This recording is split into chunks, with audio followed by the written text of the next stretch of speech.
وما تنفقوا من شيء فإن الله به عليم كل الطعام كان حلا لبني إسرائيل إلا ما حرم إسرائيل على نفسه من قبل أن تنزل التوراة۔ گول تا پہ جب رکتے ہیں تو وہ تا کس میں بدل جاتا ہے؟ ہاں میں۔ تنزل التوراة، اگر اسی کو ملا کے پڑھتے تو ہوتا تنزل التوراة، لیکن ہم نے یہاں سانس توڑ دیا، یا کوئی بھی توڑ دے تو کیا پڑھا جائے گا؟ توراة۔ قل فأتوا بالتوراة فاتلوها إن كنتم صادقين فمن افترى على الله الكذب من بعد ذلك فأولئك هم الظالمون۔ اب دیکھیے غالبون کے پاس کیا ہے؟ ایک نشان بنا ہوا ہے اور پیج کے سائڈ میں لکھا ہوا ہے وقف جبرائیل علیہ السلام، یعنی یہاں پر جبرائیل علیہ السلام رکے تھے۔ وقف کا مطلب ٹھہرنا۔ تو ہم سب کو بھی یہاں پہ کیا کرنا چاہیے؟ ٹھہرنا چاہیے۔ اگر ہماری سانس ساتھ دے سکتی ہے لیکن پھر بھی کیا کریں گے؟ یہاں پہ سانس توڑ کے ٹھہریں گے۔ قل صدق اللہ فاتبعوا ملة إبراهيم حنيفا وما كان من المشركين۔ یہاں تک ہو گیا، ٹھیک ہے نا؟ چلیے پھر سے ایک مرتبہ پڑھتے ہیں۔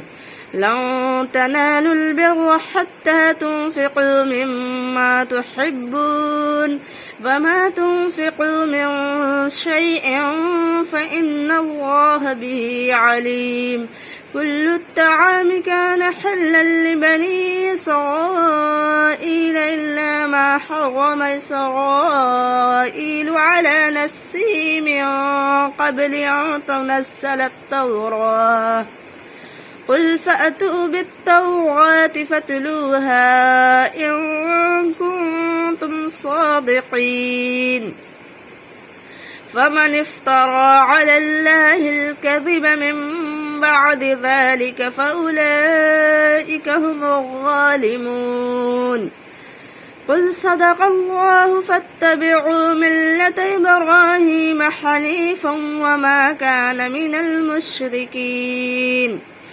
ان آیتوں میں اللہ تبارک و تعالیٰ کیا فرمانا چاہ رہے ہیں؟ فرما رہے ہیں لا تنالوا البر حتى تنفقوا مما تحبون، ہرگز تم بھلائی کو پا نہیں سکتے، نیکی کو پا نہیں سکتے، اللہ کے قرب کو اتنا زیادہ پا نہیں سکتے۔ حتى تنفقوا مما تحبون، یہاں تک کہ تم ایسی چیز کو خرچ کرو جو تمہارے نزدیک سب سے زیادہ محبوب ہے۔ جب اس آیت کو حضرت ابو طلحہ انصاری رضی اللہ عنہ نے سنا تو ان کو سب سے زیادہ ایک باغ محبوب تھا۔ فوراً وہ نبی صلی اللہ علیہ وسلم کی خدمت میں حاضر کر دیا کہ اے اللہ کے رسول، ہم یہ اس کو صدقہ کرتے ہیں۔ اللہ کے رسول نے پوچھا اس کو کیوں صدقہ کر رہی ہے؟ تو بہت نفع بخش باغ ہے، اس سے بہت تمہاری آمدن آتی ہے، لیکن پھر بھی کیوں صدقہ کر رہے ہو؟ کہا اللہ کا فرمان ہے، اس کے آگے ہم اپنا سر جھکاتے ہیں۔ آپ صلی اللہ علیہ وسلم نے ارشاد فرمایا پھر تم اس باغ کو اپنے رشتہ داروں پہ خرچ کر دو۔ وما تنفق من شيء فإن الله به عليم، اور ایسا نہیں کہ تم خرچ کرو گے اللہ کو نہیں پتہ ہے، اللہ کو پتہ ہے، اس کے بارے میں تمہیں اجر دے گا اتنا ہی۔ كل الطعام كان حلا لبني إسرائيل، ہر کھانا حلال تھا بنی اسرائیل کے لیے۔ جب نبی صلی اللہ علیہ وسلم نبی بن کے آئے تو بہت سارے یہودیوں نے تنگ کرنا شروع کر دیا کہ آپ کیسے نبی ہیں، نبی ہونے کا دعویٰ کرتے ہیں لیکن آپ تو اونٹ کا گوشت بھی کھاتے ہیں، اونٹ کا دودھ بھی پیتے ہیں، حالانکہ نبی تورات میں تو ایسا نہیں ہے، یعقوب علیہ السلام نے تو اپنے اوپر اس کو حرام کر لیا تھا۔ تو اللہ تبارک و تعالیٰ نے اس کی وضاحت کی کہ ایسا نہیں ہے، حرام نہیں کیا تھا، انہوں نے اپنے اوپر حرام کیا تھا، لیکن وہ بھی کسی وجہ سے، یا تو انہوں نے نظر مانا تھا یا ان کو کوئی بیماری ایسی لاحق آ گئی تھی جس کی وجہ سے اس کا کھانا صحیح نہیں تھا، لیکن ان کے بہت بعد تورات نازل ہوئی ہے اور تورات میں ان چیزوں کو حلال قرار دیا گیا ہے، تو پھر یہودیوں کو تو تورات ماننا ہے، تم کھولو تورات کو اور دیکھو کہ اس میں یہ چیز ہے یا نہیں۔ چنانچہ جب انہوں نے کھولا تو پایا، تو آگے اللہ تبارک و تعالیٰ فرماتے ہیں قل صدق اللہ، آپ کہہ دیجئے کہ اللہ سچا ہے، یعنی وہ لوگ بہتان باندھ رہے تھے، اللہ نے سچ فرمایا ہے۔ فاتبعوا ملت ابراہیم حنیفا، آپ اتباع کیجئے ملت ابراہیمی کی، وما کان من المشرکین، وہ لوگ مشرک نہیں تھے، ایک اللہ کو ماننے والے تھے۔ تو یہ اس کی وضاحت تھی۔